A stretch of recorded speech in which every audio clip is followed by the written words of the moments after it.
Oke guys, kembali lagi bareng gua yaitu Mimin, yakni admin di dalam channel Onisekai. Oke guys, hari baru, chapter baru. Di video kali ini Mimin akan membahas Lugism chapter yang terbaru coy. 2 chapter sekaligus ya, karena PT Jinta kenapa ya? Langsung mengeluarkan 2 chapter guys. Mungkin dia mau cepet-cepet mengakhiri arc Chunryang cuy. Dalam video kali ini Mimin akan membahas Lugism chapter 500 dan 501 guys, dimana isinya sangat-sangat luar biasa cuy. Dan di dalam chapter 500 dan 501 Mimin setidaknya berhasil menemukan total 7 poin dan juga 4 teori guys. Banyak banget kan? Iya guys, karena 2 chapter sekaligus. Tapi Mimin rangkum aja ya jadi satu video. Oh ya, seperti biasa guys, apabila kalian suka dengan video ini boleh kalian like dan share ke teman-teman kalian. Apabila kalian suka dengan channel ini boleh kalian subscribe coy, gitu aja. Dan sebelum itu Mimin mau mengucapkan terima kasih banyak kepada kalian semua cuy, pada 2227 orang yang telah subscribe channel Mimin. Ya, kita langsung saja ke poin yang pertama. Let's go. Oke guys, pertama kita membahas chapter 500 terlebih dahulu guys. Chapter 500 Mimin menemukan 4 poin dan juga 1 teori coy. Kita langsung saja ke poin yang pertama. Let's go. Oke guys, poin yang pertama. Pada awal chapter ini kita diperlihatkan kalau maksud kedatangan Lord Junggo adalah untuk mencari kertas merah. Benar kan guys teori Mimin kalau Junggo disuruh oleh Choi Dongso untuk mencari kertas merah tersebut? Teori Mimin juga benar kalau Taijin akan melawan Junggo, dan itu semua terbukti di chapter ini, dimana Taijin melawan dan langsung KO. Sayangnya kita di sini nggak ditunjukkan ya bagaimana Taijin dijanjikan samsak oleh Junggo guys. Padahal kan Mimin juga pengen lihat Taijin disamsakin gitu loh, ditonjok-tonjok sampai babak belur gitu loh guys. Soalnya orang ini udah keterlaluan banget cuy. Ya udahlah. Di sini Junggo membawa Taijin ke anak perusahaan pertama cuy, lebih tepatnya ke sisi gelap AP1, di mana ada Yujin di dalamnya guys. Dan panel berpindah ke Kimiru yang jadi cantik banget cuy. Bejir. 1 tahun kemudian Kimiru jadi cantik banget guys. Siapa di sini yang waifunya Kimiru guys? Ya, Mimin salah satunya. Namun bukan perubahan Miru yang menurut Mimin paling mencolok, karena ada perubahan yang paling mencolok adalah perubahannya King Hobin cuy. Di sini King Hobin bersikap seperti raja yang arogan, diktator guys. Haha, bahkan dia jadi pembulu, jadi bocah badung dia. Namun pada chapter ini kita juga dikonfirmasi kalau King Hobin juga mengalami penyakit yang sama seperti Seongji cuy. Itu poin yang pertama. Oke, next poin yang kedua. Oke guys, panel berpindah ke Kroco yang mereka bercita-cita tahap daerah Chunryang. Saat mendengar kabar kalau Chunryang sedang kosong, sungguh Kroco yang sok keras. Namun saat mereka datang ke Chunryang, ternyata ada penjaga yang mencegah Chunryang dilahap oleh geng yang lain. Tak lain dan bukan adalah Chunryang Family guys. Menurut Mimin ya, panel ini keren banget cuy, kayak cool gitu aja. Dan orang yang paling keren pada panel ini bukan King Hobin guys, tapi orang yang di atas ini. Dia menaikkan dagunya dan melihat dari atas seolah semuanya ada di bawah kekuatannya. Anjir, orang ini keren banget guys menurut Mimin. Ya seperti kita duga, tentunya Chunryang Family bisa menghabisi Kroco itu. Bahkan nggak hanya itu, setelah Kroco ini pergi, masih banyak geng yang datang ke Chunryang dengan tujuan melahap Chunryang. Jadi Chunryang Family mau gak mau mereka harus bertarung demi menjaga Chunryang. Tiap hari bertarung, pagi bertarung, siang bertarung, malam pun bertarung. Enggak guys, Maksudnya malam tidur guys, nggak mungkin bertarung. hingga akhirnya mereka memutuskan dan bertekad untuk memberi diri mereka sendiri tanda, yakni dengan batu guys. Mungkin artinya itu tidak menyerah atau Chunryang, tapi itu hanya asumsi Mimin ya. Kalau menurut kalian gimana guys arti luka tersebut? Itu poin yang kedua. Oke, next poin yang ketiga. Oke guys, panel berpindah ke Taijin yang sedang menggila di AP1. Dia mengamuk dan menghajar semua orang yang ada di sana guys. Tentunya dia juga membuat tanda di tangannya.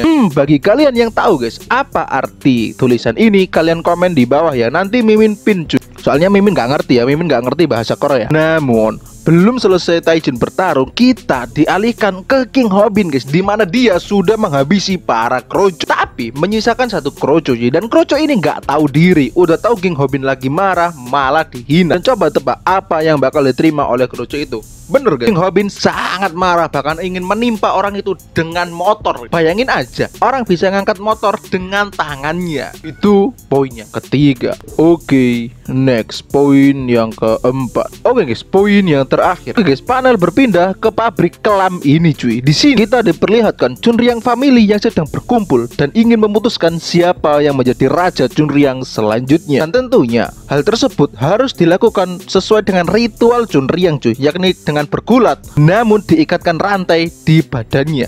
Saat King Hobin melakukan itu, tiba-tiba Si anjing Taijin datang cuy. Dengan rasa tak bersalah, dia malah bilang, "Apa kalian tidak membiarkanku bergabung? Aku kan warga Chunryang juga, dan kali ini aku akan menjadi pembunuh raja. Emangnya ya Taijin?" Dan mengetahui hal itu, King Hobin yang sudah memendam amarahnya ini meletus guys. Ya gimana enggak, orang yang membunuh kekasihnya ada di depan matanya. Dan tentu hal ini akan membuat King Hobin gelap mata guys. Oke guys, itu tadi 4 poin yang dapat Mimin temukan di chapter 500. Dan kita akan beralih ke teorinya, yakni teori mengenai kertas merah. Di awal chapter, Kim Junggo kan bilang kalau kertas merahnya tidak ada di rumah Taijin, yang berarti Taijin tidak tahu lokasi kertas merah tersebut guys. Dan orang yang terakhir tahu lokasi kertas merah itu adalah Cheon Simyong cuy, yakni bapaknya Taijin.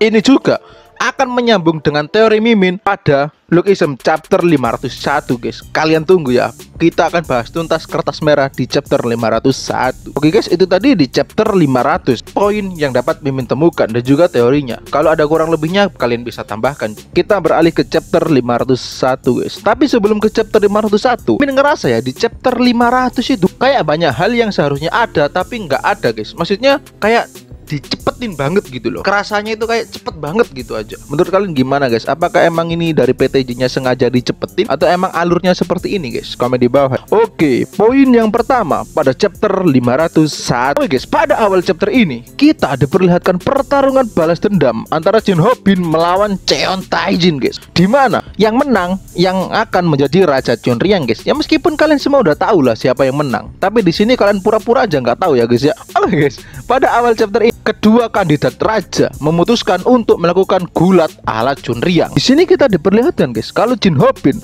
langsung dibenturkan ke tembok oleh Taijin. Bahkan sampai hancur tuh tembok. Nggak hanya sekali guys, bahkan berkali-kali. Kata lain, King Hobin dijadikan samsak oleh Taijin. Sungguh kemampuan luar biasa karena Taijin telah keluar dari tempat itu, tempat yang sangat mengerikan. Namun saat Taijin merasa kalau dirinya sedang unggul, King Hobin merobek dadanya dengan cara menarik dagingnya guys. Bayangkan dadanya dirobek dengan cara ditarik paksa. Apa nggak perih banget itu. Tapi yang namanya Taijin udah tahu posisinya kalah dan kurang menguntungkan. Dia malah memprovokasi Hobin dengan menyinggung soal Kim Soo-jin. Dan tentunya hal itu memantik amarah King Hobin cuy. Alhasil rantai yang digunakan langsung hancur saat diremas oleh Jin Hobin guys. Itu poin yang pertama. Oke, next poin yang kedua. Melanjutkan poin yang pertama. Di sini Taijin benar-benar dihabisi oleh King Hobin. Dia dibentur-benturkan ke dinding oleh King Hobin cuy. Nggak hanya sekali, tapi berkali-kali hingga Taijin pingsan. Kira King Hobin kita akan berhenti sampai situ? Tentu saja enggak guys. Kebrutalan King Hobin nggak hanya sampai situ. Dia membuang Taijin yang masih hidup ke lautan cuy. Sungguh raja yang sangat kejam. Namun karena Taijin pernah bertemu dengan Yojin dan Yojin juga bos dari Jajang, maka Taijin mewarisi plot armor dari Jajang. Raja Junggo datang untuk menyelamatkan Taijin, dan bahkan dia juga bilang kalau Taijin adalah teman rahasia. Dan sekali lagi teori Mimin bener kan guys, kalau Junggo menganggap Taijin sebagai teman rahasianya pada saat itu. Namun Mimin kepikiran satu hal guys, dan nanti akan Mimin bahas di teori. Oke guys, poin yang ketiga. Panel berpindah ke Jin Hobin yang sedang merenungkan dirinya sendiri dengan Kimiro. Pada saat King Hobin memutuskan untuk pindah ke Seoul karena dia merasa kalau di Chunryang sudah aman. Pada chapter ini kita juga dikonfirmasi kalau Kimiro akan ikut ke Seoul bersama Jin Hobin karena dia adalah temannya Jin Hobin. Bayangkan guys, kalian punya teman seperti Kimiro, udah cantik, baik lagi. Beda. Pada chapter ini kita juga dikonfirmasi alasan King Hobin ke Seoul karena dia ingin kabur dari kenyataan. Padahal enggak guys, alasan King Hobin ke Seoul adalah dia ingin membantai-bantai King of Seoul alias Kim Gi-tae guys. Sebenarnya itu untuk alasan kabur itu cuma alibinya aja guys. Dia sekarang sedang menunggu sembari menjadi anak SMA biasa. Sungguh langkah yang sangat cerdik dari seorang raja kan guys. Nggak hanya itu, di SMA sekarang ya di SMA Jaewon dia juga melakukan pembulian. Bajingan sekali bukan Kim Hobin ini. Kalian semua ya jangan melakukan membuli orang lain guys. Itu nggak baik, itu tindakan rendahan guys, membuli orang lain. Itu poin yang ketiga. Oke, next poin yang keempat. Oke guys, panel berpindah ke masa sekarang, dimana kita akhirnya diperlihatkan sang MC kita cuy, yakni Kim Hobin sedang didatangi oleh sang Pikachu yang bernama Pak Hyung-suk cuy. Kita juga dikonfirmasi kalau kedatangan Pak Hyung-suk ke Chunryang adalah untuk mencari kertas merah. Di sini Mimin ada kecurigaan yang sangat besar guys. Dan Mimin akan bahas di teori nanti. Ini berkaitan dengan teori di chapter 500 guys. Selain itu, Yojin juga meminta PHS untuk memberitahukan lokasi asli keberadaan Jonggun. Dan di akhir panel ini kita dikasih sedikit spoiler guys, kalau next chapter akan menjadi akhir dari seorang Jonggun, Park Jonggun guys. Dan untuk apa yang terjadi ke depannya akan Mimin bahas di teori. Oke guys, itu tadi 4 poin yang dapat Mimin temukan di chapter 501. Kita akan beralih ke teorinya cuy. Let's go. Oke guys, teori yang pertama adalah teori mengenai Junggo yang menyebut Taijin sebagai teman rahasianya. Pada video sebelumnya, Mimin kan menjelaskan kalau Taijin akan diangkat sebagai teman rahasia. Yang berarti apa guys? Apakah ini berarti rencana kudeta Junggo, anjay, rencana pengkhianatan Junggo sudah dimulai sejak masa itu, sejak dia di Chunryang?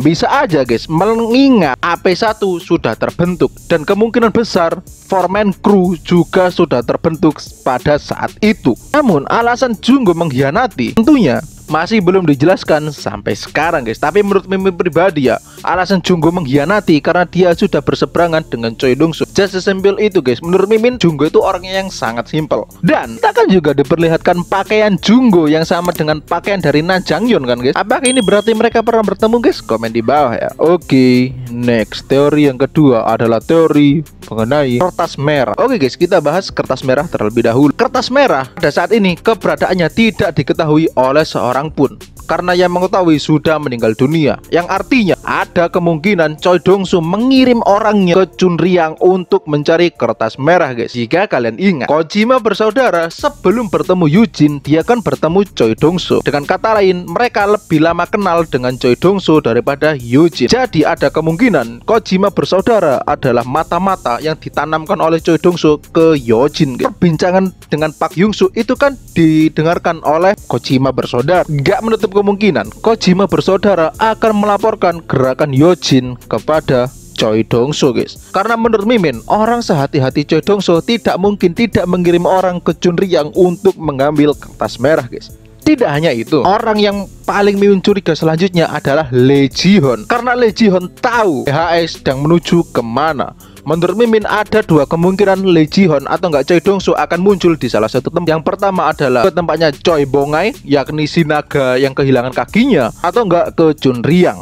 Karena Mimin masih kekeh guys, kalau Lee Ji-hoon adalah tubuh kedua dari Choi Dong-suk. Itu teori Mimin guys. Jadi menurut Mimin, selama ini Yojin masih menari di telapak tangannya Choi Dong-suk. Menurut kalian gimana? Komen di bawah. Kasihan banget kan guys Yojin. Oke, next teori yang ketiga adalah teori apa yang terjadi pada chapter kedepannya. Oke guys, di akhir chapter ini kita kan diperlihat yang sedang bersantai menikmati hidup cuy, karena dia sudah kaya. Apakah Park Hyung-suk memang membocorkan rahasia gurunya ke Yujin guys? Menurut Mimin akan ada dua pertentangan besar bagi Park Hyung-suk. Yang pertama, dia adalah orang yang melatihnya. Tapi di sisi lain, ini Jonggun cuy. Ini Jonggun, orang yang sangat menggilai pertarung. Tapi kan Min, kasihan Min, dia akan dihinati oleh muridnya sendiri. Ini Jonggun guys. Tapi kan Min, kasihan Min, dia akan dikeroyok oleh orang banyak. Ini Jonggun guys. Kita itu sedang membicarakan Park Jonggun, karakter yang sangat Mimin sukai ya, Park Jonggun. Jadi menurut Mimin, Jonggun akan mati? Tentu saja tidak, karena Mimin pernah dengar teori dari forum Lookism guys, kalau Jonggun akan tetap hidup sampai akhir cerita Lookism. Lantas maksud akhir dari Jonggun itu kenapa Min? Untuk itu Mimin jujur masih belum tahu guys, kenapa Yujin bilang akhir dari Jonggun, padahal sejauh ini belum ada orang yang bisa menandingi Jonggun guys, kecuali Lee Ji-hoon dan juga Junggo ya. mereka menurut Mimin sama-sama kuat gitu guys. Menurut kalian gimana? Komen di bawah ya. Oke guys, itu tadi video Mimin yang sangat panjang ya, karena ada 2 chapter 500 dan 501. Apabila ada kurang lebihnya, Mimin mohon maaf yang sebesar-besarnya guys, dan bisa kalian tambahkan di kolom komentar. Guys, jika kalian suka dengan video ini boleh kalian like cuy. Oke, terima kasih banyak. Dan jika suka dengan channel ini boleh kalian subscribe guys. Oke, segini dulu. See you the next video. Bye bye bro. Maka John Hobin ke Seoul akan cari Kim Gi-tae guys. Menurut kalian gimana? Komen di bawah. Oke, bye bye.